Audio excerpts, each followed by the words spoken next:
Excellent. We are live. My name is Ken Stano with the YouTube channel History X. Tonight it's another episode of Museum Ship Mafia, where we take you behind the scenes of the museum ships across the country and around the world. Thank you for watching. Like I said, my name's Ken Stano. YouTube channel is History X. You can check me out at historyxchannel.com. And it's another live crossover broadcast, 3 YouTube channels. We've got the USS Slater, Buffalo Naval Park, and of course, my YouTube channel, History X. So let us know where you are watching from tonight. How are you tuning in? Maybe you're watching on the Slater's YouTube channel. Let us know. And let's see. So tonight, we are going to be talking about anti-aircraft guns. It's something I've always been curious about. We had an opportunity to pick a new topic, and this is the one I wanted to talk about. So it's all about anti-aircraft guns that appear on destroyers like the Fletcher-class destroyer USS the Sullivans of Buffalo Naval Park, or destroyer escorts like the USS Slater on display in Albany, New York. So that's what we're going to be covering tonight. And you saw them a few moments ago. I've got a few people helping me out. We've got Shane Stevenson, curator at the Buffalo Naval Park. Hello all. Hi, Shane. Hi, guys. Your audio is on point, like always. John Epp, curator, USS Slater in Albany, New York. And John, you ready to go? I am ready. Turning the dials and pulling the levers for us, Connor Kilgore with the Alexander Henry in Thunder Bay, Ontario. Say hi, Hey, everyone. There's Frank from Galveston County, Texas. What's that? There's Frank from Galveston County, Texas. Hey. Oh, yeah. All right. So yeah, happy to have everyone with us tonight. We cannot do this without subscribers and viewers. So please, if you're checking us out tonight, submit your comments. Let us know what questions you have. Connor's going to be keeping an eye on that, and he will pop your questions up on the screen so we don't miss them. And like I said a few moments ago, let us know where you're watching from. Which YouTube channel are you on? What part of the country or what part of the world are you checking us out in? And I always get a kick out of that. So we always start this off with the latest news. Buffalo Naval Park. Like I said, Shane is the curator over there. To check out their YouTube channel, all you got to do is search for the Buffalo Naval Park and it'll come right up, or check out their website, buffalonavalpark.org. Shane, what's going on? Yeah, hey guys, nice to see you again. It's been a while when it hasn't been the 80th anniversary stuff, which is great, but now this is just one of our more traditional live streams and podcasts and stuff. It's great. Things are good. We're steaming right along here. Attendance has been good. We're still working on a dry docking plan. There's a lot of moving parts with the Sullivans. So we're trying to stay in contact with our federal representatives, our state representatives, dry docks. We've re-upped our winter emergency plan. So over the past few days, our crew has been working on that, just in case we are still in Buffalo for the winter this coming year. And then today, it was a pretty busy day. We had Ryan Zemansky and his crew, Libby and Ken and Elena from the New Jersey. And hey, there he is. Yeah. And so they came in last night. So I greeted them at the Naval Park. We spent the night on board on Little Rock. Woke up this morning, started right at about 8 o'clock doing some videos, or they did some videos. I showed them around. They were trying to kind of formulate the scripts of where they wanted to film. And then we did a little meet and greet with them at the Naval Park. So they got about 7-8 people to come and greet and meet him. And then they went back to filming. We had a little pizza lunch with them. When people show up to do a meet and greet with Ryan Zemansky, and for those of you that don't know, Ryan is here. I'll pull up his picture because there may be people that don't know who he is. But Ryan is what is he? The museum director for the Battleship New Jersey in Philadelphia. Is that his title? It's curatorial department. Oh, it is. He is a curator, huh? Okay. Yeah, well, yeah, there are not Philadelphia. What's that? He's in Camden, not Philadelphia. Well, he's close to Philadelphia. Yeah, well, Okay. you said Philadelphia. He's in Camden, technically. Yeah, Camden, New Jersey is where but it's right across the river from Philly. We're next to Rensselaer, but we're not in Rensselaer. Yeah. So and I'm next to St. Paul, but I'm not in St. Paul. I mean, look, I'm in Minneapolis. I don't know where Camden is, but I know where Philadelphia is. Did I say they were in Philly? I don't know. I'm sorry.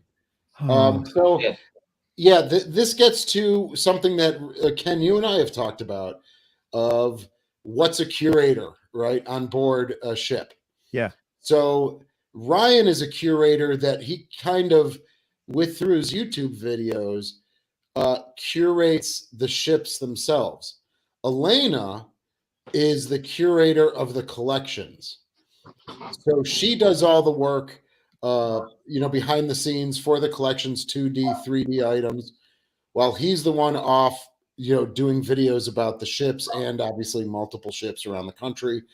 And so I do a little of both, right? I process the collections on site, and then I try to do YouTube videos about the ships themselves. They're also artifacts, of course. So I think he's the head of the curatorial department. But when he does a video, he says, I'm the curator of New Jersey. And then Elena is also the curator, but she's like the library curator. Okay. So, and for people that don't know, during the pandemic, and I find this kind of thing very interesting because if you haven't heard me talk about it before, I always want to see museums try and find a way to grow on social media, because I think the time for museums focusing on getting feet through the door has taken a back seat to a social media presence. And this guy, Ryan, during the pandemic, when the doors had to be closed, they couldn't have anyone on the ship, couldn't give tours or anything, he decided to start just creating a ton of videos about the battleship New Jersey. And I think they quickly blossomed to like 80,000 subscribers. Well, now they're at 155,000 subscribers. So all because this guy, and in this picture, he just decided to start doing crazy stuff, go into all different parts of the ship. He crawled through a gun barrel, which is what you see him doing here. So he's a pretty creative guy. And now I would submit that he's, in this niche anyway, pretty famous, wouldn't you say? I mean, so when people come to do a meet and greet for Ryan Szymanski, what's that like? I don't know if other museum ships set it up, but we did. I think they do. So we just put out the call. So this morning from 11 to 11:30, we kind of gathered them up in our museum space, and we had about 8 people show up, and they just stood around asking questions, and he would talk about his life and career and how he got into museum ships and things, and then he answers questions, and so it was a nice interaction for him. Yeah, pretty arrogant guy. Absolutely arrogant. I'm teasing everybody. No, he's not arrogant at all. Yeah. And his crew were saying, "Oh, we actually have to pull him away because he's so nice. He'll just stand there and talk to people all day." Mm-hmm. So he took him around the ship. They filmed, I think, 6 or 7 videos they was very interested in the chaff launchers because they used to have them on New Jersey, but they do not anymore. So we have the same kind of chaff launchers that they did. So we did a video about that, about our gun plot area, CIC gun computer room, and then probably the Talos missile system, I think, as well. So there's a lot of videos that he had done, and they'll probably be coming out next week, things like that. And then we did a session, him and I, talking about the Sullivans. So that was probably their 7th video, and then they went on to they're going on to Cleveland and the USS Cod for this evening. So yeah, as I understand it, he's going to be spending the night on the Cod. And here he was saying, "Oh, you can spend the night on board Little Rock." I think that's how special that is. And then he's like, "Oh yeah, we'll be spending the night on the Cod too." So let's see. So besides Ryan Szymanski paying the Buffalo Naval Park a visit, what else you got going on over there? We're just really into our season. We had a very active Memorial Day. We're getting ready for the 4th of July weekend. We just have a lot of events. We have a lot of filming going on. So we have a lot of different crews coming on board, wanting to do some filming with the staff, myself or other people. Our encampments are still going. We have the last one, though, for the spring is this weekend, and then we'll pick it back up in the fall, and that's what Steven does. Pretty and our Sea Cadet program's in full swing, so they're coming on board on weekends and things like that. So and for me, I'm just doing a lot of presentations. I'm doing a lot of presenting out in the community for various topics about naval history and our ships and things like that. So yeah, there's a lot going on, of course. Oh, and we have a very nice find. I was working with someone last week, and they said, "It's the story's not going to be great, everyone. I'm so sorry, but they came to me and said, "Hey, we know where something on the Croaker is." And I said, "Oh, well, where's that?" And they said, "Well, it's sitting in the ground in a parking lot at a restaurant." And I said, "What was that all about?" And so they kind of described the story, and someone was actually going there. And so he took pictures. So I think we're going to keep this on the down low a little bit, but our Periscope is just sitting behind a restaurant, half buried in the ground. What? And that's where they put it in 1987. Raid. Time to raid. Exactly. Wait. You mean it's behind a restaurant, kind of on display, like they cemented into the ground? No, someone set it on the ground behind a restaurant, behind the parking lot to a restaurant, and that's How do you know it's the Croakers? Guys have verified it because they were there in 1987 when they did it. What? So wait a second. So when did you find this out? Last week. So we do have a Periscope on site. It's not on display, but it's on site. I was always kind of sketch about the provenance of it, and this will get to our conversation this evening about provenance and where armaments went and where guns and Bofors and Oerlikons went, or where they came from. But I have it on good authority. There are 3 guys that were on subs, and they were in this area. I'm not going to say the area, but they were in this area at the time, and they remembered that it was put there just on the ground. And one of them was there last week after they told me the story. He's like, "Well, I'm going tomorrow." So he took pictures of it, and there it sits buried in the ground. Now, I know that's like a great story. Could it be? But there's some verification from these guys, and it's so interesting. Well, hold on a second. Yeah, First and foremost, there's a Periscope sitting behind a restaurant, half buried in the dirt. That's what it appears to be. Yes. That in and of itself is an interesting story. All right. Well, I think the Croaker was docked there, like right near there, and so they must have removed it, and maybe that was part of their land at the time in '87. Please tell me you're going to be kicking out some videos on this. Oh yeah, I mean, Stephen and I measured the Periscope that we have, and it's 40 feet 7 inches or something like that. So it's we're going to need some sort of transportation. But yeah, they won't. You're not going to strap it to the top of your Jetta, and then I'll strap it to the top of his pickup truck, and then we'll just have to drive, drag it down the road. Yeah, I think that's cool. I think that's fascinating, and the fact that stuff like that can still happen to this day. I even remember hearing a story about I don't know. I think it was like some historical department at a university discovered they had a World War II submarines Periscope just in storage somewhere, and people just thought it was like sections of pipe. And yeah, I'm gonna have to look into that. But you can still figure that out to this day. And another story that I think is fascinating, you keep blowing me off on, is you need to go show us where the Sullivan's propellers are. Oh yeah, I could do that. It's at does that mean you're coming? Like, is this a road trip, or? Well, I think that'd be an interesting story to just show up and say, "Oh yeah, they're the propellers. They're just sitting right there." Yeah. Okay. They're with the company in Niagara County, which is the county north of where Buffalo is, in Niagara Falls, and they are planning on sandblasting and doing a little repair job, but we're not ready to have the props back yet. We're looking at building a new entranceway, and so they would be part of that. So we're going to let them stay there. They have not said anything that they need them out. They have a really large yard. So those are 2 12-foot diameter props, so it's, It's just one of those things that they will. I would go Will steal be. one and replace it with a boat propeller. But anyway, guys, that's the skinny on the croaker. I want to keep it under wraps, but I'm so excited about it too. But so I will, as of kidding. now, I'm going to make a video about it. I'm going to post it tomorrow on the History X YouTube. Oh, do a short, right? You're going to do a short. Is that what you'll do? All right. John so, Epp, what's going on with the Slater? Oh, yes. Wait, I'm What's sorry, going Shane, on did with I this? cut you off? I didn't mean to cut you off. No, go ahead. No, we're good. Sorry, I took too much All right. time. I'm sorry. No, you're good. Let's see. Yesterday we had a reunion memorial for USS Hammerberg. It was a post-war destroyer escort. They came up to Albany, spent a couple of days. We did a little thing today as well.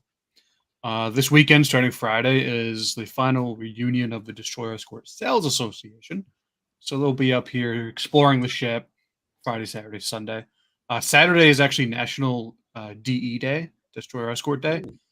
We are the only ones that celebrate it that we know of. There used to be DESA chapters throughout the country that would celebrate it, but they've all since shut down. And DESA is shutting down as well because of the aging membership. World War II membership is dying off. What else? Our 3-inch gun, Mount 31, right in the front of the ship there, is broken. The train gear broke on us last week, so you cannot turn the gun right now, which is frustrating. Oh, wait. So I didn't even know you could. Oh, yeah. All of our guns, we let all of our tours get up on our guns and turn them and everything. Really? Yep. Huh. Kids love it. They shoot at all the boats going by. But when you got the public climbing on it for decades, it breaks. Yeah, it's bound to happen.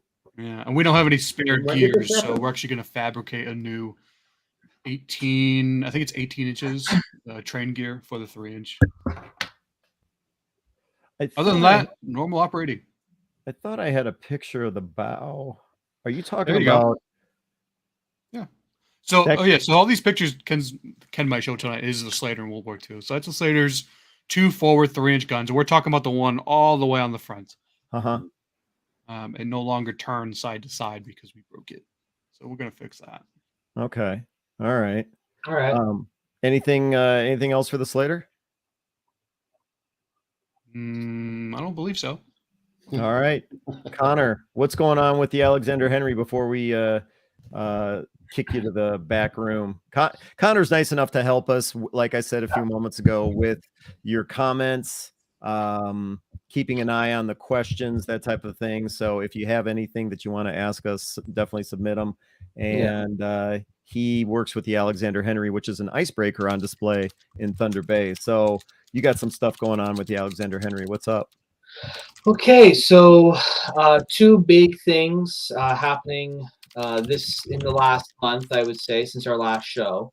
The first was we had local air cadet squadrons come aboard for a tour of the Henry, and they were from all over the region, so from Thunder Bay to Nipigon, all the way up to Sioux Lookout and Kenora, so all over Northwest Ontario. I think we had something about 86 something kids. So that was fun.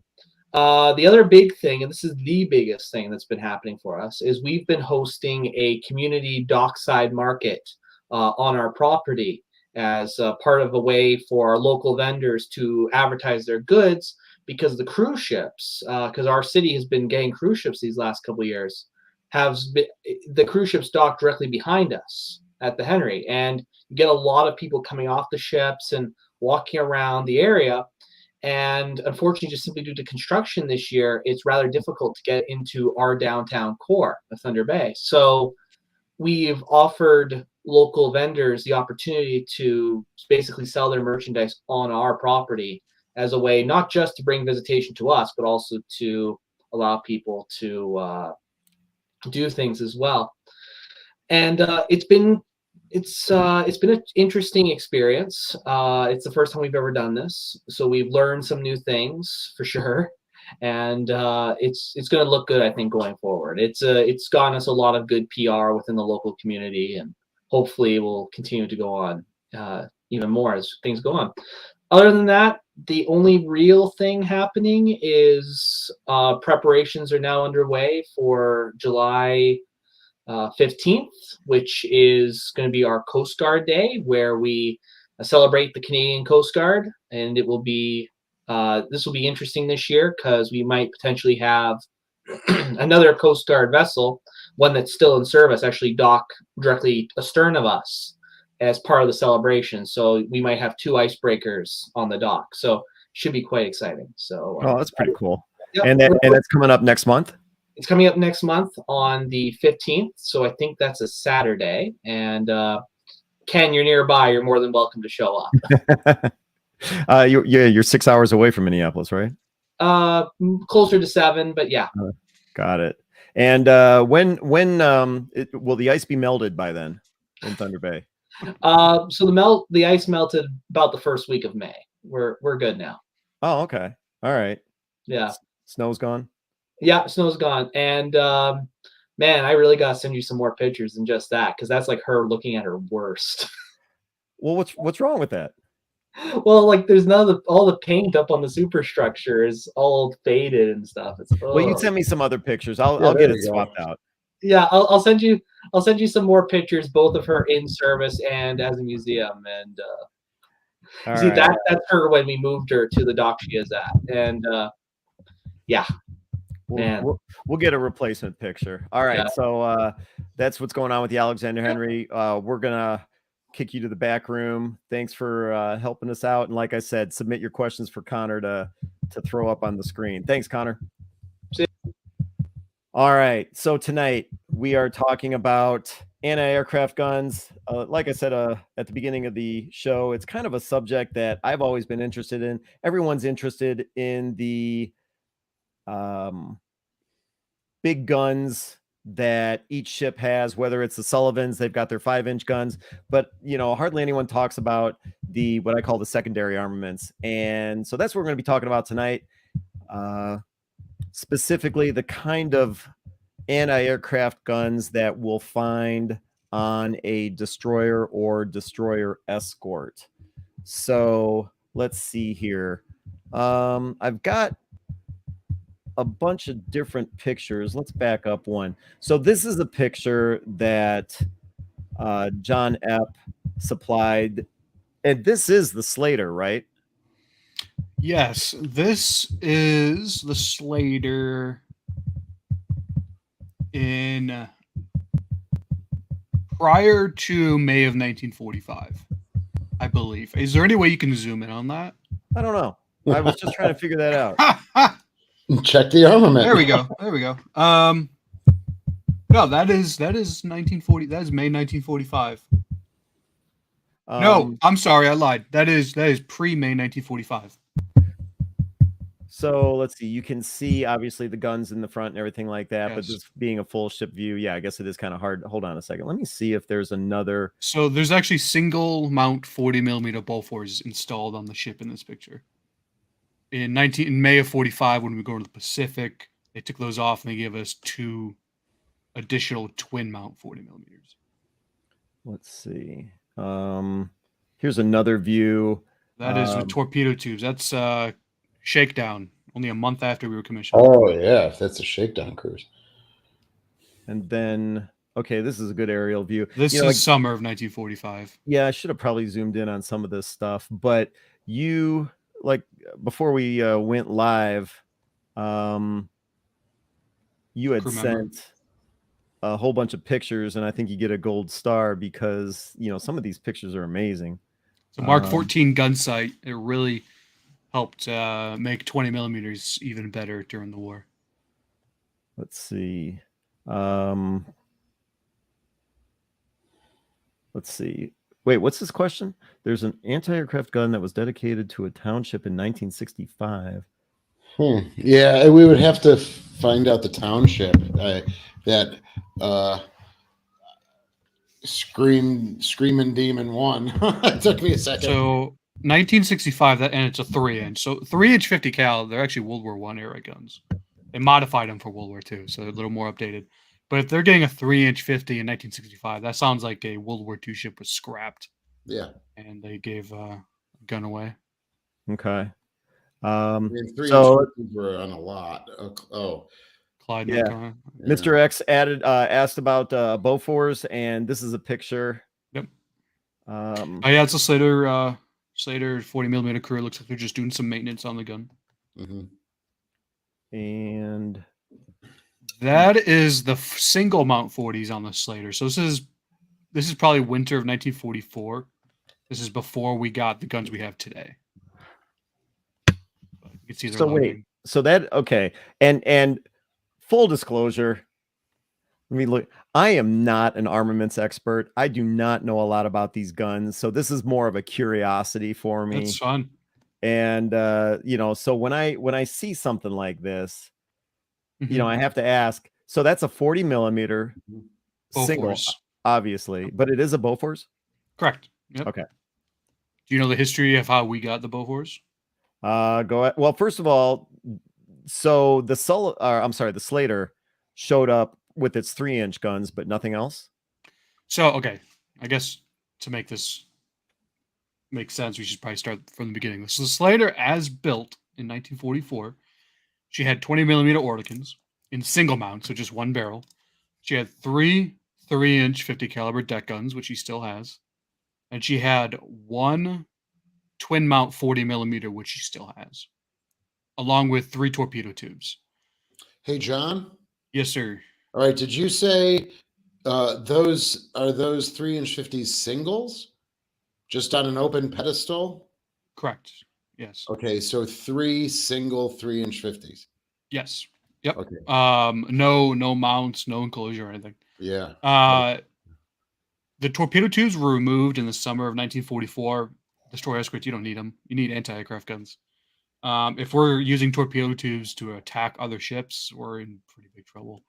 So they took the torpedo tubes off and gave us 4 single mount 40mm Bofors, which you saw in that photograph. Oh, okay. Wait, not this guy. Okay. No. Yeah. And we had the single mount 40s until May of 1945. Germany surrenders.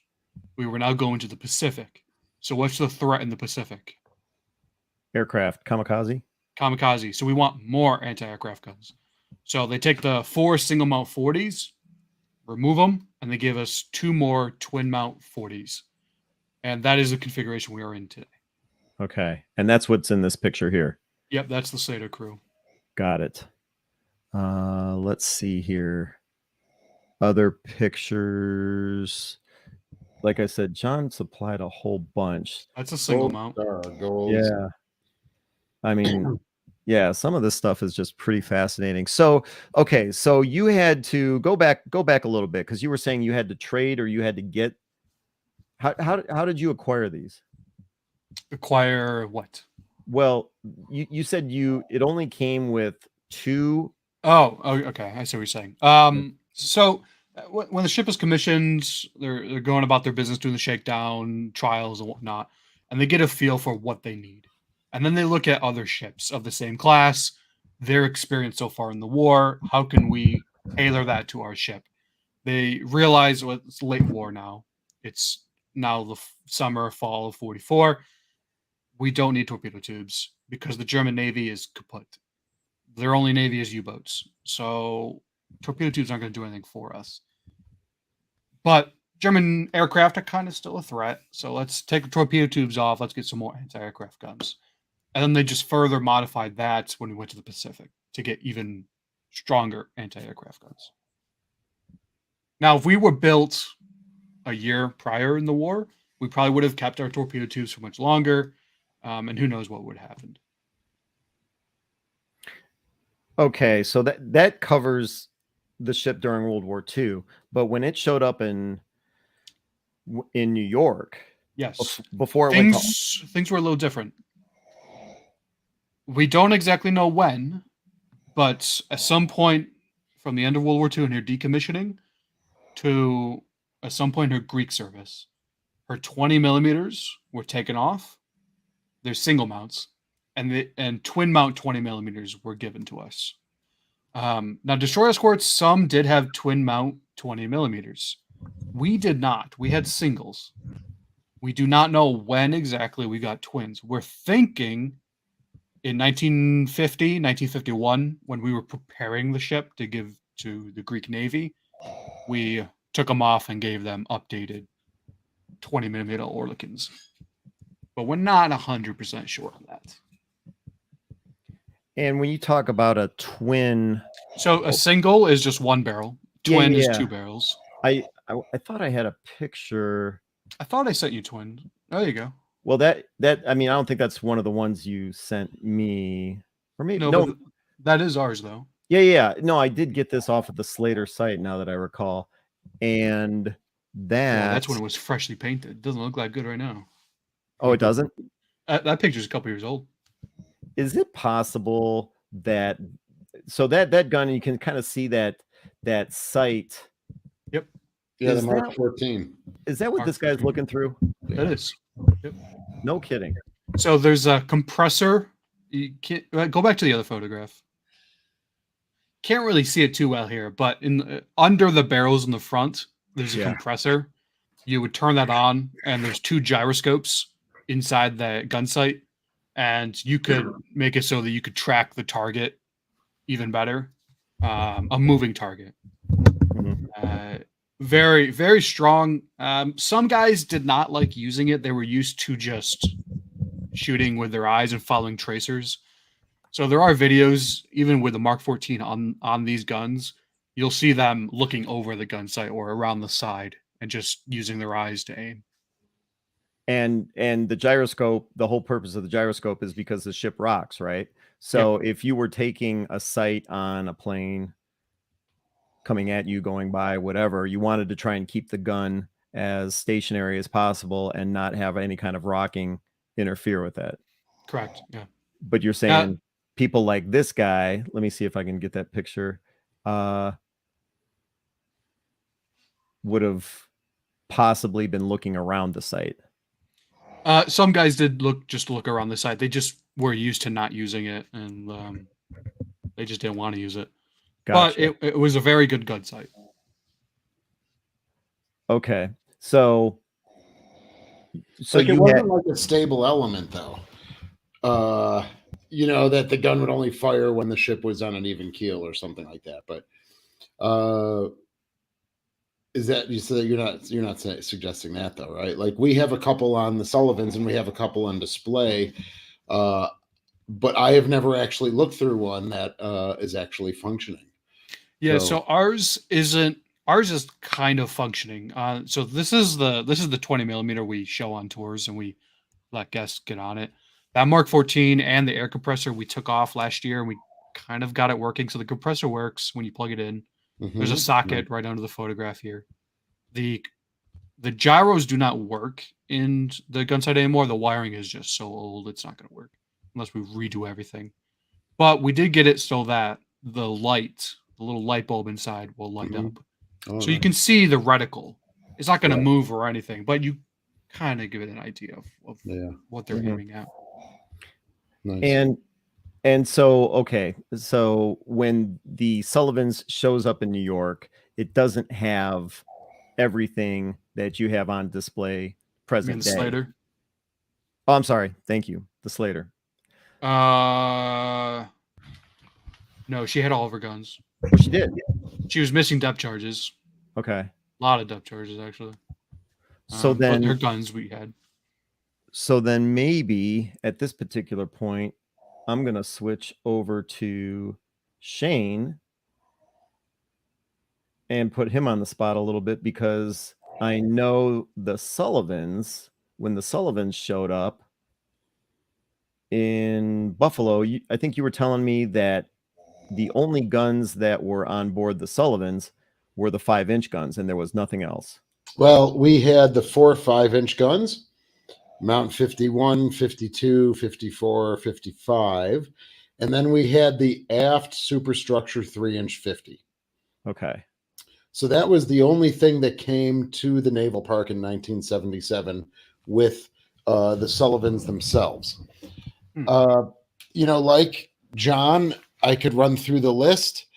You wanted to talk secondary, not so much 5-inch, even though depending on the ship you're talking about, right? Like a cruiser or a battleship, a 5-inch is the secondary battery. True. But if you're saying for the destroyer, it would be the main battery. So for the Fletchers, like the Sullivans, when she was put in to service, she had 5 twin 40 millimeter mounts, 2 right under the bridge wings, 2 midship, and then 1 in the aft superstructure. And no, I'm gonna have to revise that, I think. Because the torpedo tubes were there. Yeah, so I have the list. I just, wow, it's funny. It just like kind of slips where those, where 2 of the Bofors were. Bridge wings? Yeah, I think they were right next to the aft stack, while the 2 quintuple torpedo tubes were on either side of the stack. That's what it was. They were on either side. And then the one on the aft superstructure. And then they had 7 single 20 millimeters, 7 single 20 millimeters, 3 in the stern and 2 on either side near the aft deck house. This being a single 20. That being a single 20, yes. Okay. Gotcha. And then in 1945, they kept 3 of the twin Bofors, and they added quad Bofors. So we had 2 quad Bofors, so 4-barreled.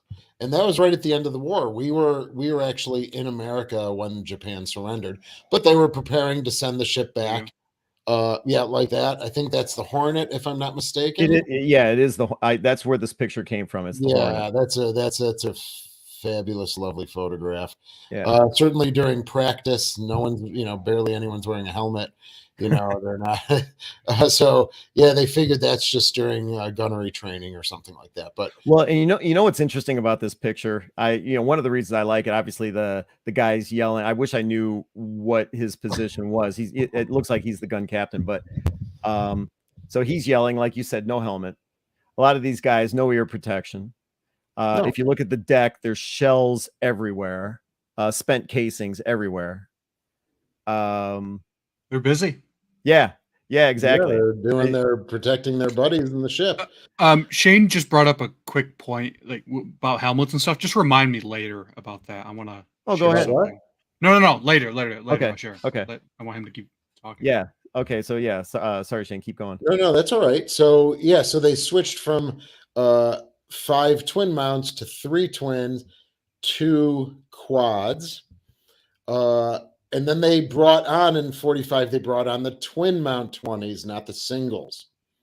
All right, so there was less mounts, but there were actual double, there were twins. So there were, that would have been a total of 12 barrels as opposed to 7 single, even though they shrunk it by 1. So you had 6. You had 6 guns. 6 twins. 6 twins, 6 20 millimeters. Interesting. At Slater, so Slater had more 20 millimeters than than the Sullivans. We had 10 single mounts as built. Oh, yeah. Now we have 9 twin mounts currently. Oh my God, that's more than we have as well. So that, and then by 1959 they added. We removed Mount 53, the 1 5-inch. They brought on the 3-inch 50 on the aft superstructure where one of the Bofors was. Then they also had the waist mounted twin 3-inch 50s. And so the Bofors were gone. And then one of the quintuple torpedo tubes was taken away. And then in 1961, they added the Mark 32 ASW torpedo tubes, triple tubes on either side. So it's a little convoluted. I'm sorry I don't have it in picture form. I did do a video of the Sullivan armament where I kind of talk about the different eras and what was there and what wasn't there at the time. So just verbalizing it, it's relatively tough. And you can see how I'm struggling to keep the dates and, what was there at the time. So, yeah. So if we were if we were to bring back the 2 waist mounted 3-inch 50s, our 01 level would be completely 1959. right? Because they added the Hedgehog system as well, which we still have today. So the Hedgehog, the ready services, and the launcher were with us in 1977. We didn't have any Hedgehogs, and John and I have talked about having Hedgehogs, working on our Hedgehogs and bringing them back for display purposes, and having them fabricated. So really the only thing that we had was the 4 5-inch mounts and the one aft superstructure twin 3-inch 50 and a practice loader, which And the practice loader. we could get into, or not. There's some stuff going on with that. So one of the things that troubles me as the curator, the archivist on board, is that we don't have much provenance of where things went, what we got, where did we get them. Now, as with probably every museum ship, we get a lot of stuff from Naval History and Heritage Command. We have about 85 items. There's some torpedoes on there. I think one of the Orlikins is from Naval History and Heritage Command. Yeah, we have a 20 millimeter mount on loan to us. Yeah, that's what I think we have too. But what did our first ship superintendent do? Where did our 5-inch practice loader go? So I'm wondering if we traded our 5-inch practice loader for a couple of the Beauforts, but I don't know where they came from. So again, from the stuff that I've cataloged, I have not found provenance, correspondence, anything that shows, the Buffalo Naval Park is deaccessioning the 5-inch loader. In receipt, we will get a, twin 40 millimeter Beaufort or something like that. So like this Beaufort, this 40 millimeter Beaufort that's in this picture right here, basically what you're saying is you have no paper trail as to where it came from. Correct. That doesn't mean that another entity doesn't have the paperwork. Yeah. And usually every spring, NHHC comes to us and says, okay, here's the list of 85 items that you have. Take a picture, let us know the condition and things like that. So I have to do that every season. And with 80 items, I just can't keep them all in my head, like right off the bat here. But so I do that. But yeah, those would have been, that was her 1945 configuration, or 1943 configuration. Just on the waist there, having 2 twins like that you see there, that's starboard and port. We should have at least have had quads there, if we could have gotten quads, because that's where the quads were in 45 up until they put the 3-inch 50s there in that same exact spot. And then, of course, they're changing the gun director tower that's just forward of that, and that sort of stuff. So now, when I was kind of researching for doing this segment tonight, I also came across, at least for Fletchers, John, you might have to correct me for destroyer escorts, but I also, under armaments listing, I also came across this thing. Oh, and this is a 75 caliber. Apparently it's a 1.1. They called it a Chicago piano. Yeah. I do not know why. I mean, maybe John knows why. They were originally on the original Fletchers, but once those ships were in service, they found that, to my knowledge and understanding, they just weren't getting the job done. So they switched to the 20 millimeter Orlikins instead. My understanding is they jammed a lot. They jammed a lot too. Yeah. Okay. So yeah, they were on probably the first 20 Fletchers from 445 up to 480 or something like that. And so they had already been in service. And that's the beauty and the flexibility and malleability of the U.S. military during World War II, is that we were able to make adjustments that the Axis powers either refused to, or there's so much infighting. But yeah, it would take us probably a while, but the captains, commanders of ships that had seen action go back to the Navy and say, hey, these things are not working. We need a solution. And then America would come up with a solution, where that didn't really happen with the Axis powers. They were a little more ossified with their philosophy, or what I'm trying to, I don't know. Well, so basically what you're saying is, so that 4-barrel 75 caliber gun would have been replaced by something like this. Which no, not a Beaufort. No? No, probably comparable would be the 20 millimeter. Oh, Either single or 20, single or so let's see. single or twin. So you're talking about, well, that's a single right there. That's a single. That's an early 20 millimeter right there. Boy, it's got the hand wheel and everything. It's got, what do you mean? Yeah, there it is. Yeah.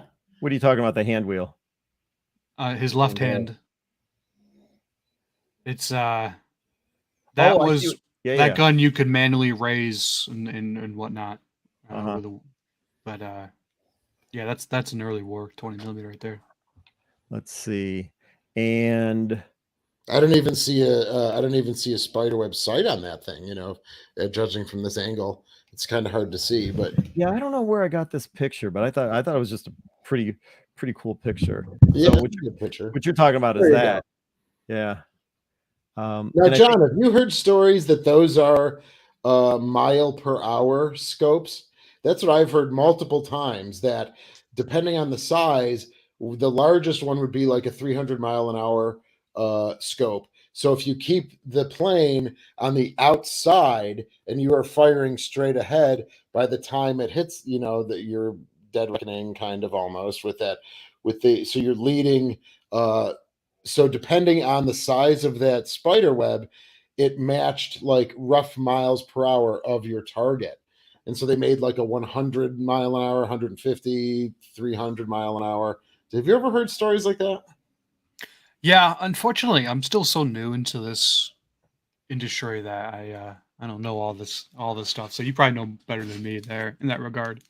But the 20 millimeter, Ken, any idea what the range is on the 20 millimeter? Have no idea. No idea. Very short. Oh, really? Very, very short. Yeah. By the time, when we're on tour, we always say it's a last line defense. Yes. Especially against kamikazes. If you can hit a kamikaze with your 20 millimeter, you're in big trouble. Well, you have seconds at that point. And you know what's interesting? I'm going to try and bring this up here because you had sent a link. That almost looked like a Fletcher in the beginning there. Yeah, I think it was. But what's great about this video? This video is terrifying. You know this video? I think so. Is this the one where, like, as you move forward, it just as you see all the? I think. Yeah. Well. Terrifying, so. Yeah. So John sent me this. This is from the National Archives, and this video just shows. And I actually thought about editing it down. There you go. You know, and you can see the splashes. You know, that's got to be 20 millimeter stuff. People still trying to aim at some of these planes. Obviously, they don't have the range. You know, but this video, it's about 10 minutes long. I was actually thinking about trying to edit it down, but it's so telling about. Remember, Ken, what you're not necessarily trying to hit the plane. You want your rounds to explode near it or in front of it, and the plane flies through the flak. Yeah, you want to lead the plane. Yeah, this might. Oh, look at that. Yeah, this is. There's one that I assume it might be in this video, and I hope we can find it if it is this video, where the kamikaze's flying low to the waterline, and you just see all the splashes from the anti-aircraft projectiles. Like, there's a Fletch. Yeah, there's a Fletcher.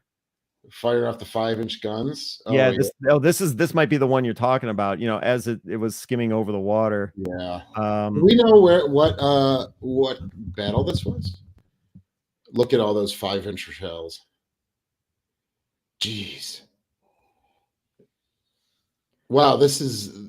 There you go. You see all that, the little white. There you go. All the white in the water line. Mm-hmm.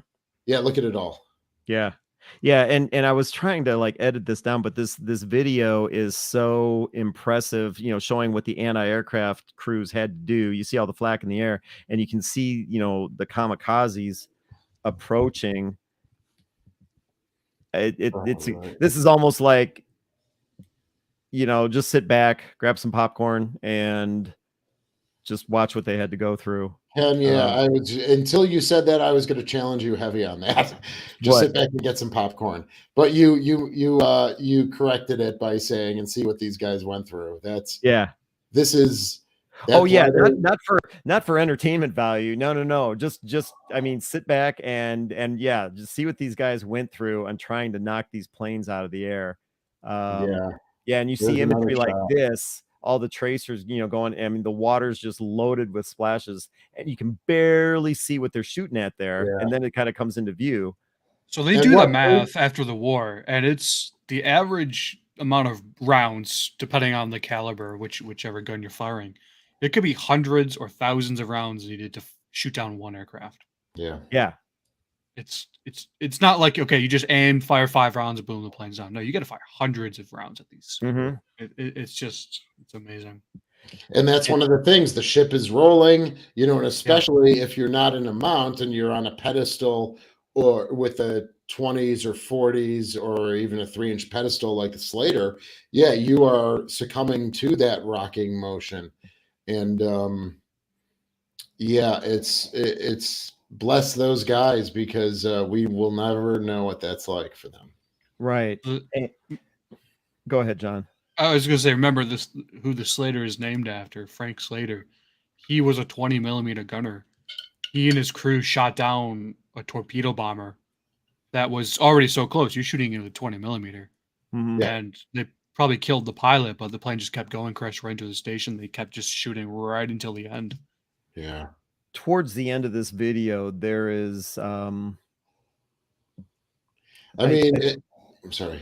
well, I think what I was not exactly sure how far in, but again, I could just watch this over and over. But towards the end of this video, I seem to recall like there's a plane that was possibly shot in half, but it was still coming down. Yeah. Towards Sure. the ship. It's like, so yeah, the plane's been hit, the plane's been disabled. There, this Oh, is yeah. what I'm talking Look about. at this. And then you see the plane towards the waterline. Oh yeah, there it is. There it is. It's coming. Wow. Yeah. I mean, that is just an astounding. I mean, look at that. I mean, and look that's at the protection look at the protection they're putting up. yeah. Oh my god. And you shot your own ships as well during these operations. Oh, I would imagine there'd be friendly fire. Absolutely. Yeah, Yeah. as John was saying, right? If you hear the 20 millimeters go off on your ship, especially for small boys like the destroyer escorts and destroyers, if you hear the 20 millimeters start to go off, in 5-10 seconds could be something serious happening to your ship because you're trying to take everything down with the 5-inch and the 40s. And so once the Oerlikons go off, there's and these tracers that you see, if I'm not mistaken, a tracer was loaded every fifth round. So for every tracer, there's Fletchers. Yeah. Yeah. So yeah, I've heard something like that. Every fourth or fifth round is a tracer. So whenever you see a tracer, there's 4 or 5 other bullets that you do not see, 4 or 5 Right. other rounds that you just aren't seeing. Yeah. Yeah. And that's kind of what I was saying with the Mark 14 gun sight. The guys would not use that. They'd instead go by tracers, follow the tracers. Oh, I see. Okay. So yeah, because I would think, an idiot like me sitting on the couch watching a movie, it's like they always talk about, leading the plane. It's like, I could lead the plane. I could use the gun sight, but no, probably not. Well, they got a lot of training. Boy, it took me a second. I was a little weird with the clouds in the background. That actually looks like land up there, and so my perspective of that was a little off. Because that looks like a beach, like up in the sky. It kind of looks like we're looking at it from a plane or something. But yeah, I mean, the gun crews are training. Obviously, we've talked about a practice loader. They were practicing with the 5-inch. A good gun crew could get off 15 to 20 rounds for about a minute and a half. And then all of a sudden they're with just everything going on, the stress of the situation, they might, in the physical nature of the job, they might be down to 12 to 15. Oh boy. Yeah. Look at this. and you can almost tell it's like the plane's hunting a ship. So so the 5-inch guns on the Sullivans, for example, you know, I talk about like the Bofors and the 20 millimeter for an anti-aircraft role, but the 5-inch guns would also have an anti-aircraft role to play, right? Yeah, they were the first line of defense. When you look and you see that black smoke, that flak up there, you know, that's what I always kind of say is that's the 5-inch going off, right? They were able to go up to 10 miles, the 55 pounds. They had proximity fuses, they had timed fuses. So Film of Franklin and Bunker Hill getting hit are horrific. Absolutely. Yeah. Yep. And the Sullivans was there right with USS Bunker Hill. They had 2 kamikaze hits, 2 bomb hits. So the kamikazes dropped their bombs before the kamikazes hit. So there were 4 explosions. 400 guys were killed almost instantaneously on the Bunker Hill. And then the Sullivans pulled up alongside with a couple other destroyers. And the Sullivans themselves took off about 166 guys and took them to a hospital ship. No, I didn't know the Sullivans was one of those ships. I knew that there were a couple of ships that pretty much just rammed into the side of the Bunker Hill. Or no, I'm sorry. I'm thinking of the Franklin. Yeah. I apologize. No, I'm thinking of the story of the Franklin. Okay. Oh, geez, I got a story of the Franklin if you ever want to hear it. What? Go ahead. It has nothing to do with what we're talking about, though, so I don't want to. Well, maybe. Oh, look at that. Oh, yeah. This is this is the one I'm video. talking about. It goes all the way down. Yeah. So the plane's obviously been shot up, but it's still coming at the ship, right? And they are shooting, basically hoping that this thing does not hit their. It's well, I think with this one, Ken, it exploded and it stopped all momentum. So that I think is coming straight down. You think it's coming straight down? Okay. Yeah. Okay. As you know, as you saw in that video, right as it exploded, I mean, they got that Japanese, the guy, that pilot was, you know, it almost stopped at dead in its tracks and it broke up and just kind of crashed straight down. That's how I viewed that video as well. But yeah, I mean, this is how the Sullivans, we shot down 8.5 planes. We took half credit with another destroyer. Look at that. Yeah. I mean, this is and this is all courtesy of John Epp at the USS Slater. He's the one that sent this link to me earlier today. And cool. That was good stuff, John. Like I said, it's horrifying, but it really does paint the picture of, well, and I put it in the title. You know, it really does help to paint the picture of the World War II Navy guns that stopped these enemy planes in their tracks. And so everyone wants to know, and well, and you tell me, I mean, when you go on tours, everyone wants to know the story of the big guns, right? The 5-inch, or when you're on the Sullivans, I'm sorry, the Slater, you know, John, you said the kids want to train the 3-inch guns left and right. But, you know, when you see the anti-aircraft guns, they probably get glossed over, and they shouldn't. When you see a video like that, it really does tell the story about how those guns kind of saved the day. Oh yeah, I believe, if my memory serves me right, 40 millimeters I think were the most effective, had the most anti-aircraft kills. The Bofors. Yeah, number 2 is the 5-inch. 30. Okay, which is astounding to think. Yeah, But and yeah. it's close. Yeah. We're running out of time, but I want to see if I can share, because John, you had another video that you had mentioned. I think the it was ITOS Slater. Hold on a second. Yeah, let me see if I just showing how the Beaufort the 40 millimeter worked. So that's when the Slater was in the Greek Navy for 40 years, and that is the Slater in the Greek Navy in the 1960s, flowering the Bofors. And is that what's the log to the right hand side? This is my log. I used to do a weekly log read through of the Slater in real time, and that's. I gotcha. They must have been firing their 40 millimeters, so I included this video. So yeah, that's impressive. Fabulous.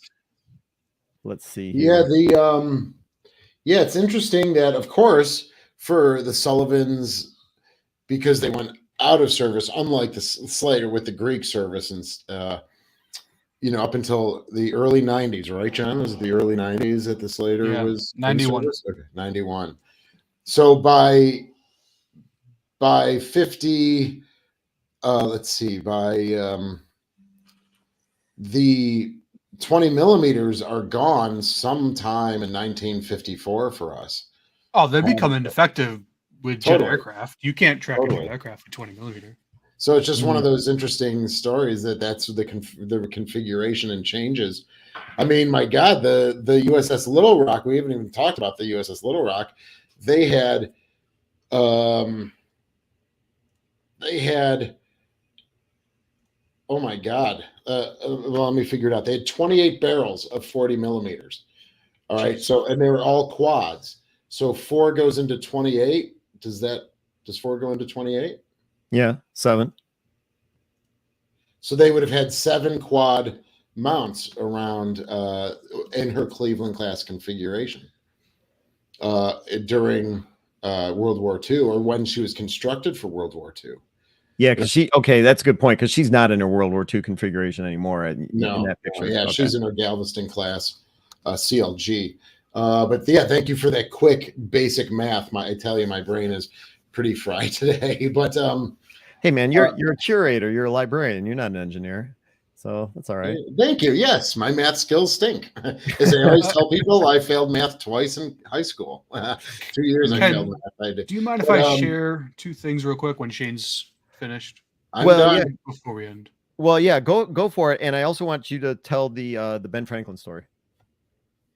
Oh, the Franklin. I'm sorry. I keep saying the Ben Franklin. The Ben Franklin. Okay, so it's not real quick. USS Franklin. Yes. So the Franklin story. I have pictures on my computer of what I'd talk about, but I'm not gonna. It's gonna take too long. So on our O1 deck, when the ship was first built, they had a vertical ladder going from the top of the deck house to the signal bridge, and we have photos of the Slater crew there. Vertical ladder. Summer of 45, they're posing for photographs again. Vertical ladder is gone, but there's a slanted lander. The story from the Slater crew is in May of 45, we're in Brooklyn being re-outfitted, getting new guns, new crew, blah, blah, blah, to go to the Pacific. The Franklin is in Brooklyn being repaired. They had just lost, 2/3 of their crew in that attack and somehow limped back to the U.S. So they're being repaired. She never served again. But during the repair process, they had taken ladders off and they were just sitting there. The Slater crew apparently went over and stole a ladder from the Franklin. And the ladder that is on the Slater right now that we use every single day on our tours is from the aircraft carrier Franklin. Interesting. Really? There's no proof of it. It's just coming from the Slater crew member writing a letter to us, retelling the story. But I wouldn't be surprised if that happened. That kind of happened here and there. And the Slater crew got in trouble every day. They were teenagers. They were getting in trouble. Yeah, sure. All right. So we were just talking about kamikazes. Yeah. And here, real quick, while you're getting ready to pull that up, John, I just wanted to. So William's got a question here. Can you do a special on the USS Silversides? I'm assuming that's a submarine. I'm not aware. Okay, but it is. The reason I put this up here is if any one of you has an interest in seeing a subject covered, having us, talk about, well, it could be about the USS Franklin, or in this case, the Silversides. Feel free to shoot. You can shoot me an email, ken@historyxchannel.com, and let us know what you'd like to see us cover. Between me and Shane and John, we're always kind of bouncing ideas around, who should we have on next? What director of what museum ship should we have on next? And quite frankly, sometimes someone's not available. And, or in this particular situation, we've been having so many people on that I just wanted to kind of keep it, us, we could talk about anti-aircraft guns, but we're going to need other subjects. So feel free to shoot me an email, ken@historyxchannel.com. Let us know what you'd like us to cover, and we'll pull up some video, we'll get photos, and I'll get these guys to talk about it. Mm-hmm. Yeah, I'm like midnight requisitions. So this Slater crew member that relayed the story, he had a buddy, I think one of the new guys assigned to the Franklin, and he claims the next day after the ladder went missing, the commanding officer got everyone together and was angry, and or maybe it was the XO, I don't remember, and said the next SOB I catch stealing from us, I'm going to shoot him. Oh wow! Wait, All right, so wait, stealing from the Franklin or stealing from the Slater? stealing from the Franklin. Oh, okay. He wasn't Well, and happy here- that we stole a ladder. So the Franklin, that I mean, for those of you that aren't aware, the Franklin obviously hit by I think 2 kamikaze planes, if I'm not mistaken. It's a terrible story because the effort to put the fire out, and apparently the captain of the Franklin was a really awful guy. What do you mean? I haven't heard. No, I don't. What do you mean awful? So the book that I read, I think it was over the winter. It was about how the crew had to put out the fire and get the Franklin back to I don't even know if they went to Pearl. I think they may have gone straight to San Diego. But the captain of the Franklin, and his name escapes me. If anyone's watching that knows the name of the captain of the Franklin, throw a comment up there. He basically, so I think it was a cruiser that could it be the San Pedro, basically just rammed itself into the side of the Franklin to get people off of the deck. They were stranded. The fire was so hot. So this cruiser basically just went right into the side of the Franklin, and it allowed these crewmen that were stuck at the front of the deck of the Franklin to jump off onto this cruiser. And of course the cruiser pulled away. The captain declared them basically they abandoned ship when the order wasn't given. And by trying to save themselves, they abandoned the fight to put the fire out. And he wanted them all court-martialed or basically, charges brought up against them. And that's just one example. So if anyone wants to read an interesting story from World War II, and obviously there's thousands of them. Yeah. Here you go. There's his name. So Connor, I think this is the name of the captain, Leslie Garris, and I'm sorry, is it Amnuk? This guy always has great comments. But yeah, the captain wanted those guys tried for desertion. Oh. And all they would have been burned up anyway. And they jumped to another. Yeah. So anyway, it's a crazy. We should talk about the USS Franklin next time or one of these days. Yeah. You know what? That's a great subject. I don't know much about it. And in the past month, not pivoting away from that, but in terms of having another subject, I've had 3 or 4 people talk to me about the USS Plunkett recently. The what? And the USS Plunkett, which was, I don't think it was a Fletcher, but it was a destroyer, but it wasn't a Fletcher. And just the story that they went through in the Atlantic and then Pacific as well. So pretty harrowing tales. And I would like to learn more too. So it'd be interesting if anyone knows about the Plunkett. There was a book that came out. I can't remember. Oh, hey, Joe. Joe's one of my favorite people I've never met. He was a Com6 fleet photographer, and I worked with him on that photo lab video. And that's right. This is the guy when I was with you and you were taking me around the Little Rock. We talked about looking for the photo lab, and this is that guy. This is that Joe Greco that asked you to find the photo lab. Yeah, Joe, we were talking about you. That was back in December. And all good things. Yeah, so that's him, huh? Yeah, that's him. There's a lot of nice photos that he took. And, so there's photos that he's donated to the website, the usslittlerock.org for the association. And oddly enough, they're all of beautiful women in his various ports of call, So when he was in a port on Liberty, he would take pictures of some of the beautiful sites there. But he's out in California. I'd love to meet him. But I don't know if he'll ever be able to come back or anything. Yeah. So.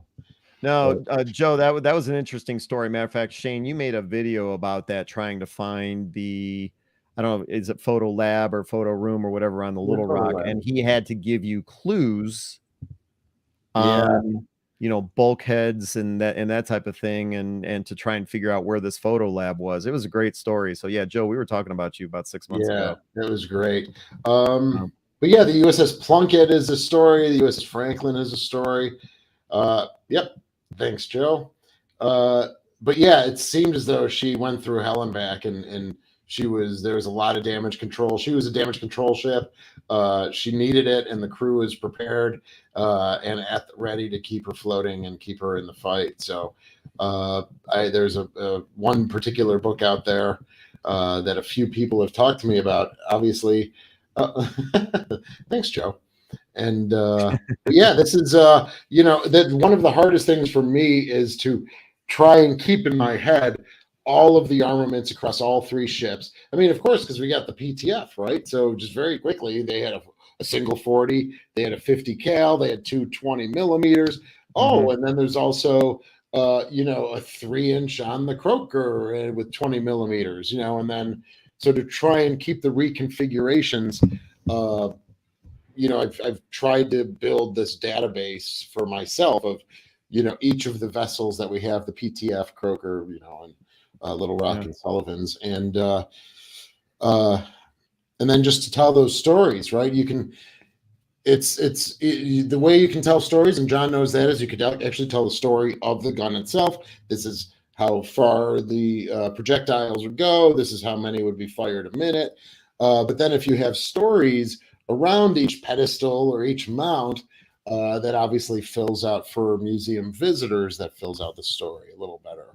Well, and that's kind of how you and I first met. Kathleen on here, vegan conservative, she contacted me about her uncle who served, I believe, in Mount 52 on the USS Johnston. Yeah. And so you can tell somebody on a tour, yeah, this is Mount 52, 5-inch gun. But if you can relate it to a story, yeah, it can be that much more impactful. And if it wasn't for Kathleen sending that request, and of course then you and I working on that video together, I probably would have no or very little knowledge of what happened in or we would have never met. We would have never connected or something like that. And then Museum Ship Mafia would have never happened. And poor John would be sitting in Albany by himself. Hey, there was a question here for both you and John, and I think this is kind of important.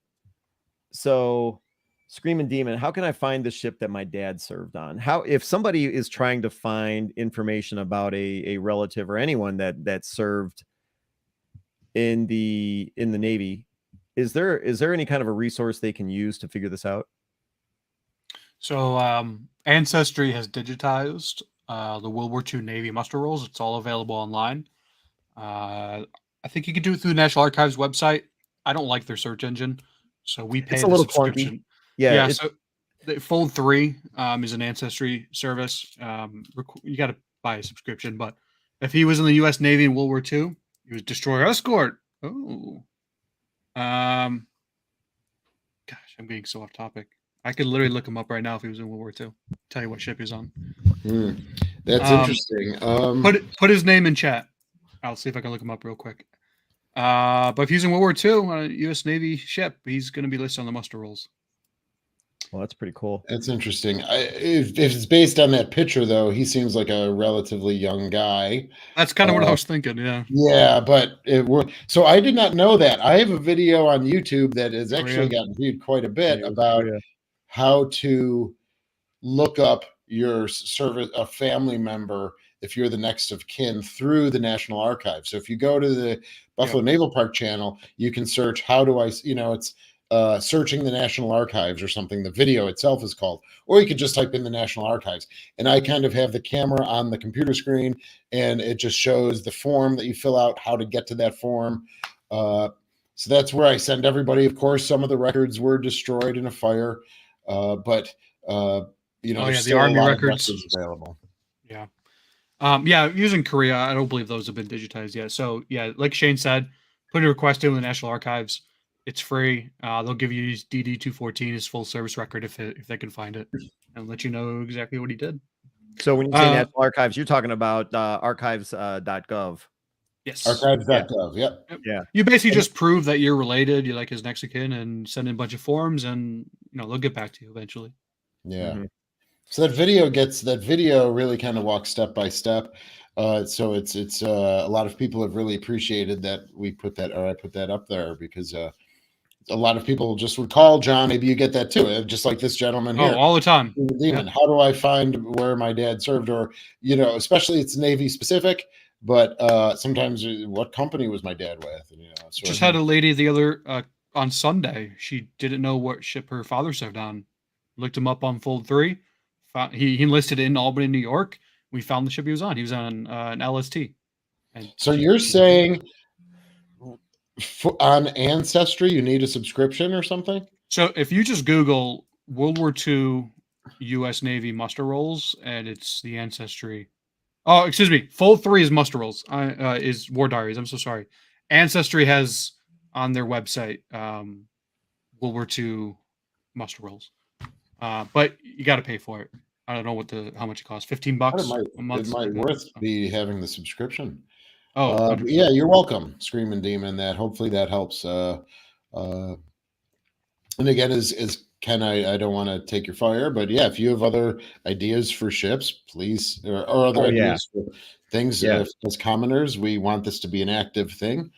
So please send us your again, shoot me an email. Let us know what you want to see. I've never heard of the Plunkett. We could check that out. Silver Sides. I forget who had that suggestion, but we can look up the Silver Sides. Can I share my screen now? Oh yeah, that's right. We're gonna I was like, and then we'll start wrapping up. Yeah, go ahead, John. Mom and Dad started talking, so I'm just sitting here like in the background. Yeah.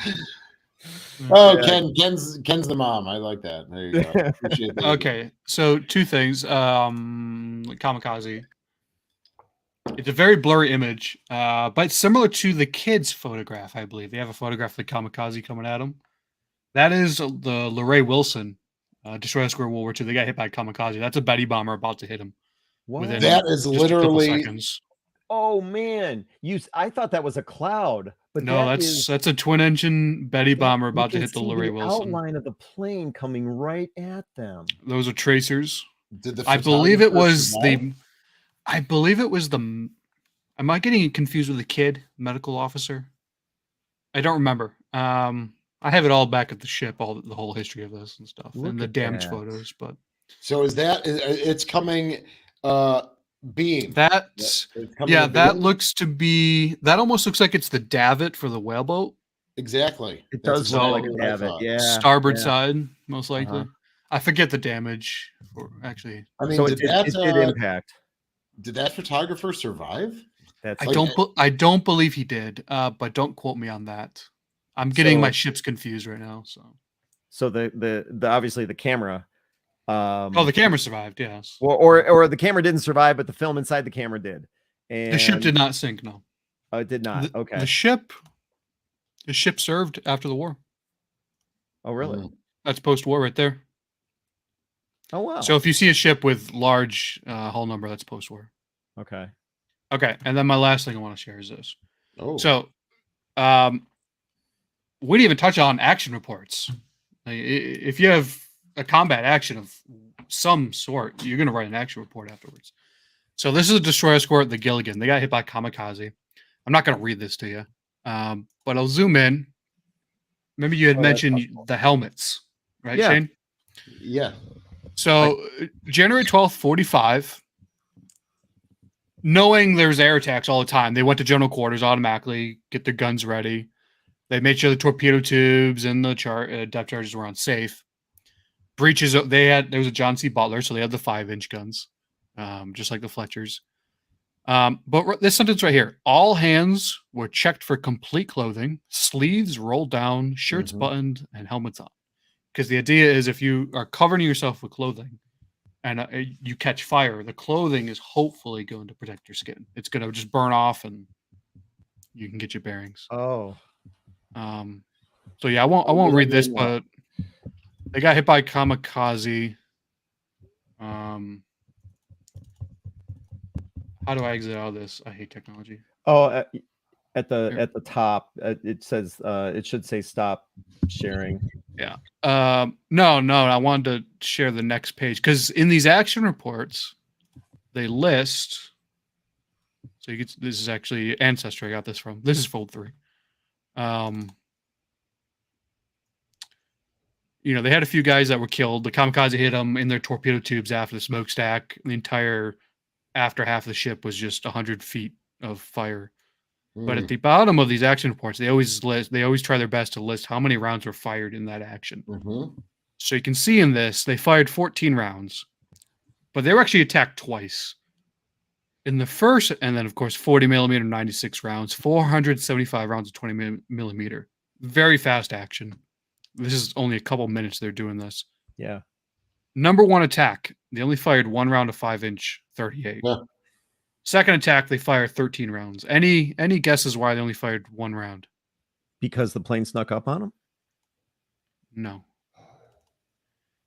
Right here, it says when the plane was coming at him, the plane was shooting his machine guns at the ship. A guy on the rangefinder on the flying bridge jumped out of the way and fell on the back of the main battery directors and knocked him off target. So the 5-inch did not get a chance to fire at all at the ship, at the plane. Wow. So when you got a kamikaze coming at you, it's every man for himself. Yeah. No matter what your training is, it always goes. Yeah, I mean, you have no idea what you're going to do. Yeah. Yeah, to watch an actual kamikaze hit, and there's some video like you guys were showing of, you know, of the camera and filming on board while the plane crashes in. It's I mean, you're manning your station till the last. I know someone said that earlier, and your body is never found more than likely after that. Right. Yeah. Oh yeah. Here's about the clothing. The requirement that all hands keep fully clothed and K-POC life jackets. Did you know they're bulletproof, Shane? No. Well, they're shrapnel proof. Yeah. Okay. Oh, sure. Yeah, that makes sense. K-POC life jackets credited with prevention of more. Their sleeves burned, so they didn't burn. But more men were hit by shrapnel, but the fragments failed to penetrate the K-POC life jackets. Thank God. Yeah, I never knew So, that. if you ever need another lesson to always wear your life jacket while you're on a boat, there it is. Yeah, next time this kind of talks about for the war diaries of the Sullivans, which we have, they have the action reports, and then they also draw a diagram when they knock down a plane. Yeah, they would actually hand draw the ship, and then the path of the kamikaze or the plane, and then where it splashed in relation to the ship itself. So those are that gives me an idea for more another YouTube video about that. Like I should actually be doing that. I'm jealous of you. The Slater, we do not have the war diary. We have the doc logs, but we do not have war diary. We don't know what happened to it. National Archives says they can't find it. What? They have at the National Archives, they have, I believe, most of, if not all of November into December of 1945 post-war war diary. That is all they have. I wonder if it's something that was destroyed in a fire or something like that. That is extremely unfortunate, because you can build the whole history of that era, right? Yeah. There's also many decades after, not many decades, but a decade and a half after. What's great is you can look up ships that were with the Slater and look at their war diary, so you know where the ship is. But that's true, but you get those stories as well. You get they may be nameless, but you get stories of accidents during underway replenishments, or pulling into an atoll, who you were nesting with and stuff like that. So it's really this is an enjoyable conversation. I feel like Shay and I could just start going off about all this stuff, so you might want to. Well, I mean, and you know what? Yeah, we could actually have another segment coming up where we talk about things like after action reports. Hell, Frank even mentioned. Let me pull that comment up here. That I can never get his name right. Drakenifel had a list of ammo used after the after action report for the Enterprise during Guadalcanal. I mean, yeah, the Sullivans is the same way. After any action, they would list their estimated expenditures for, now the 20 millimeters. I mean, those can fire 260 or 300 rounds a minute, right? Maybe even more. So when John was talking about they expelled what was that number, 280 rounds of 20 millimeter? That's like in 1 minute or something. Yeah. Right. And a lot of times that's the action. If it's just one plane coming at you and you catch them, I think they caught this plane 1,000 yards out. So Oof. within 2 minutes, he's already crashed into them. So Yeah. you don't have time to really shoot anything at that point. All right. Before we wrap this up, there is one thing I need to change subjects real quick and just hit if you guys will indulge me.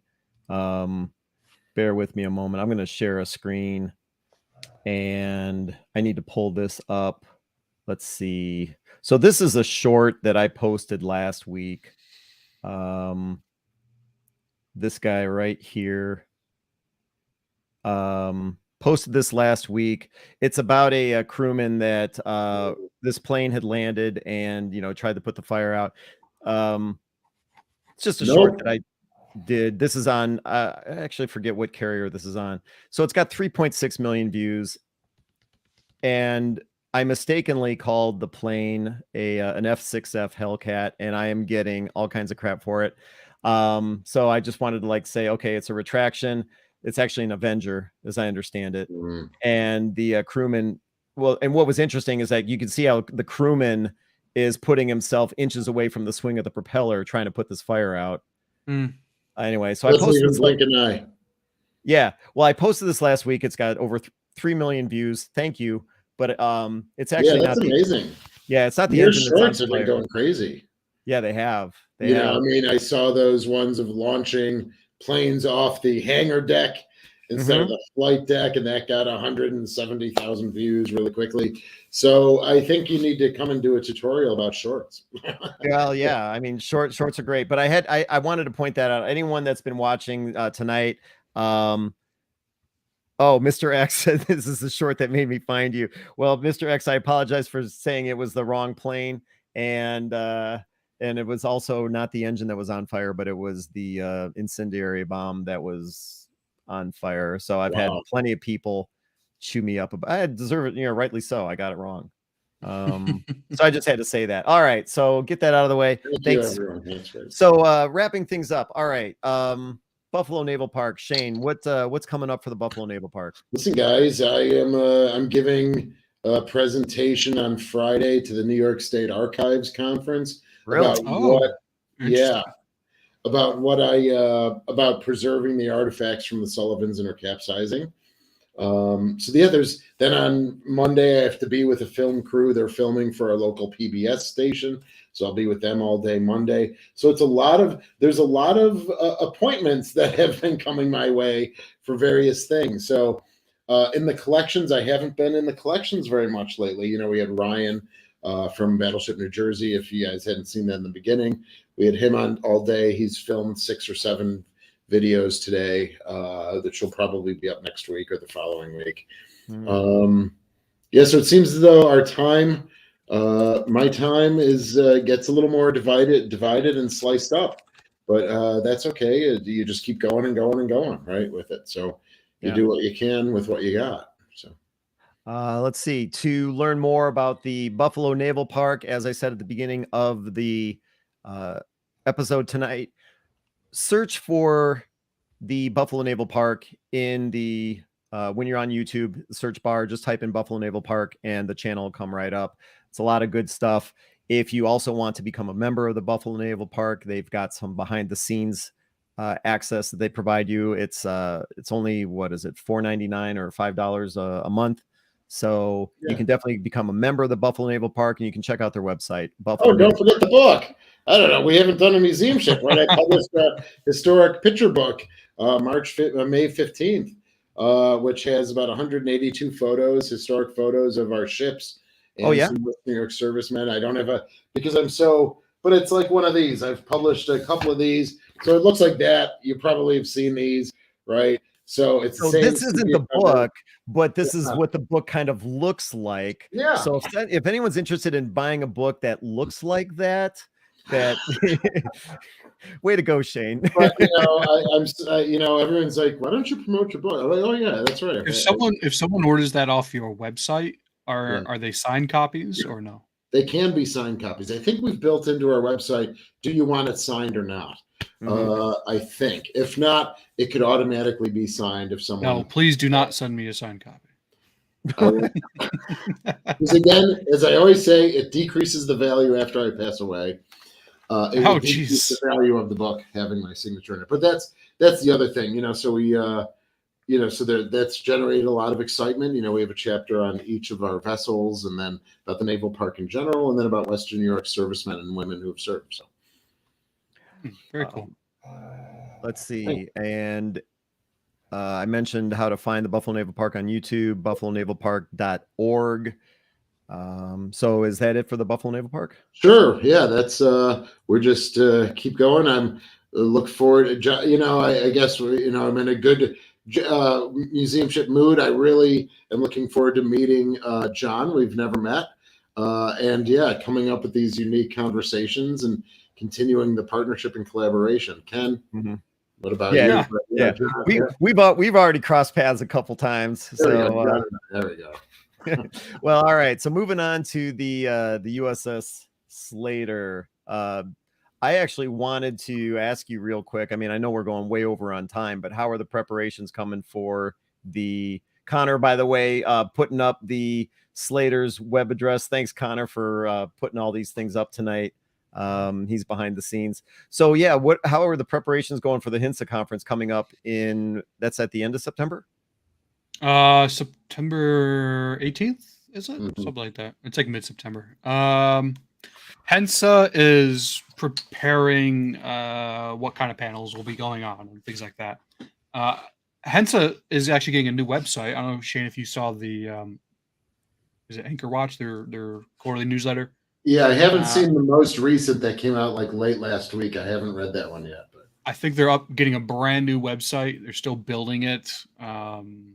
So if anyone wants to come to HINSA, you just buy a ticket on their website. So they're working on that.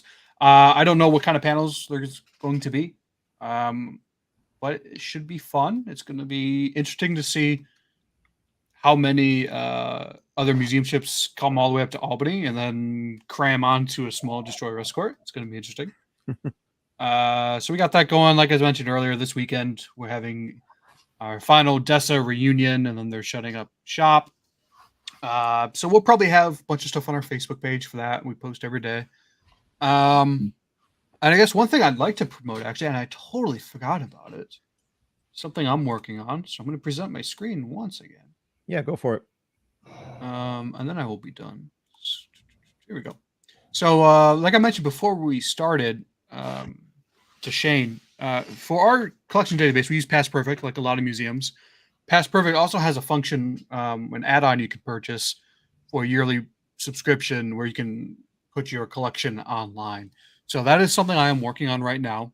Excellent. It's going to take me very, very long because we have thousands of things.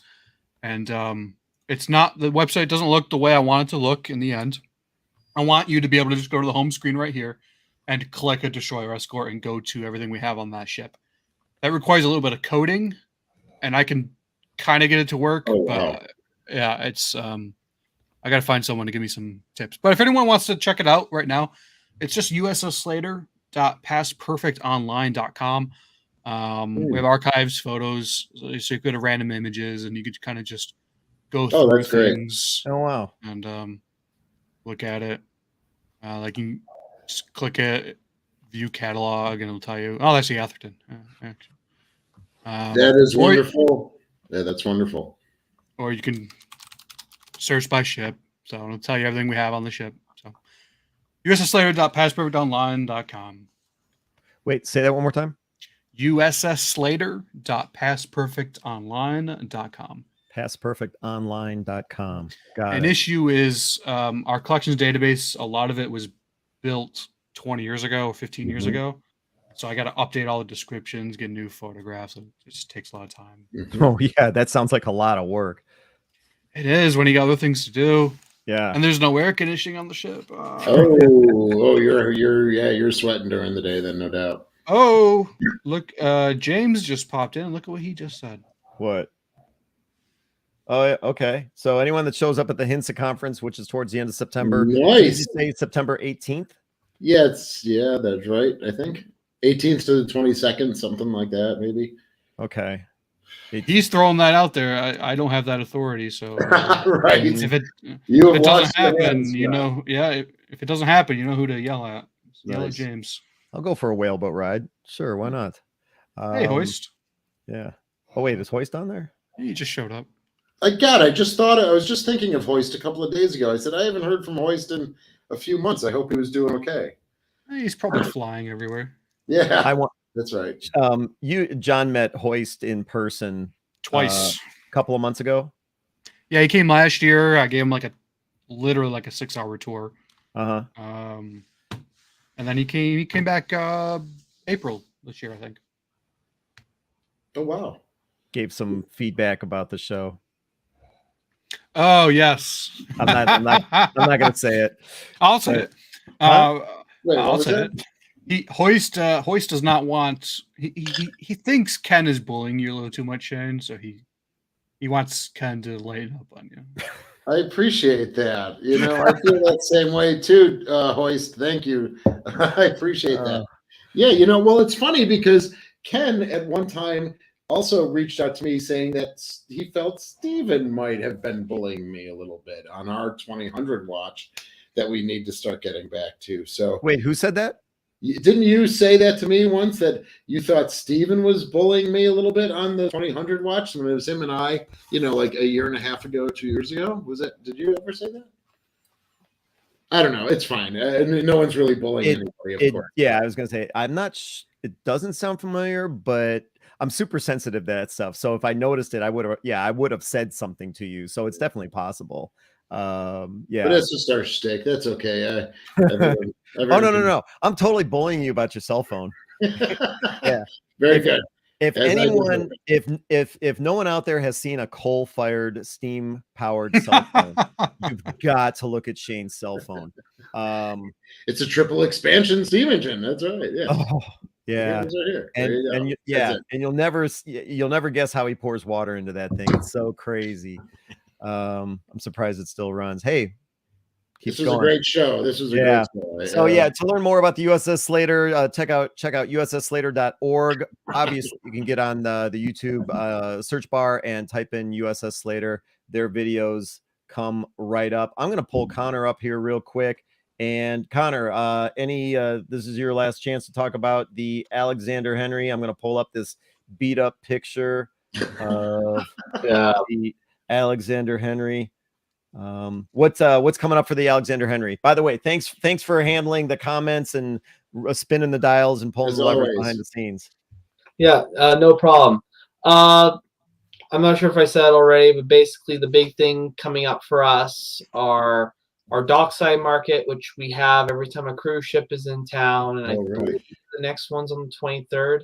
And then after that, the other big event is Coast Guard Day on July 15th, where we are just going to celebrate the Canadian Coast Guard, and members of the Canadian Coast Guard, as well as from our local Navy Reserve, will be invited on, and it'll be a public event this year. It should be quite exciting. And there's also going to be a present day icebreaker tied up behind the Henry, correct? Yeah, barring any emergencies where it has to get called away. Yes. Sure. Got it. Can you? I see that picture. You see some snow on the ground. It looks, like one of those nice snowy days. That is what that film or that photo was taken in July of last year, right? No, that picture was actually taken in November of 2017. That was just when we brought the ship here, and brought it to the pool. It's like being tied up or something, right? So yeah. No, thank you, Connor. I just had to say that. Right? No. And another year without a Canadian team winning the national the Stanley. So 30 years and counting. Don't worry, they won't win the World Series this year either. And I also definitely wanted to apologize to Ryan Szymanski for not being able to fit him in tonight. Of course, he was traveling. We would have had him on, but he's heading to the COD to spend the night on the COD in Cleveland, Ohio. But With it was Paul. good. What's that? Yeah. with Paul. With Oh, Paul. that I Oh don't yeah, know if Paul Paul will Fry. stay on board. but- Love Paul. Very Yeah. opinionated, Paul. Check out their Yeah. YouTube channel. They've been putting out some nice stuff. Yeah, they have been. Yeah. Let's see. Any final words, guys? Nope. No, All just right. great having everyone's support. We've got the Plunkett, Silver Sides. We have, after action reports. We've got some things that we can kind of coalesce around for future episodes. Of course, the 80th anniversary. The next one is September 30th for the Sullivans. And then we have the Johnston in October, and then Cass and Young in December 31st. So are we actually we might actually, for December 31st, we might actually have to have a little celebration too as well. We're I starting think to it would plan be our 80th birthday party in May next year. Look who nice. just showed up. It's the 65th anniversary for our boat this year. Oh, you're just I a know we're babies you're here. a child. Are you for December 31st? Are you guys familiar with drunk history? Oh, I've heard of 'em, yeah. oh boy, I've you're heard a bit about suggesting we should do that? Well, I don't know. You guys are actually tied to museums, so that might not be a good You idea. know what would Oh! be great is if we could actually get together on that day and then do one in a room together. Road trip to Thunder Bay, Ontario. We Ooh, crashed at December Connor's 31st. place. Anyway, guys, That's actually something I forgot to mention. What's that? Speaking of alcohol, the local brewery out here, they're called Allied Brewery. All of their brews are named after some World War II theme, and they just did a summer ale called the USS Slater Summer Ale. So Oh, it that's tastes nice. good. That's nice. It's called Allied Brewing. Allied Brewery, yes, in New York. It's 5 miles away from us.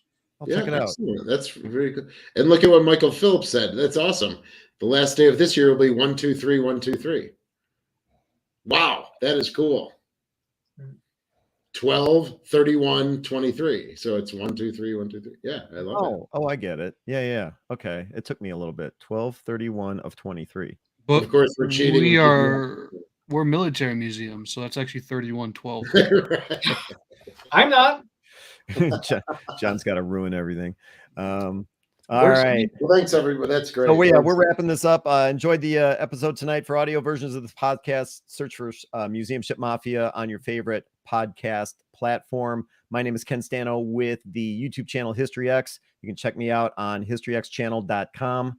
Thank you for watching. Hope you enjoyed the episode tonight, and hope everyone has a nice evening. See you later. Well, that's bad. Wait, hold on a second.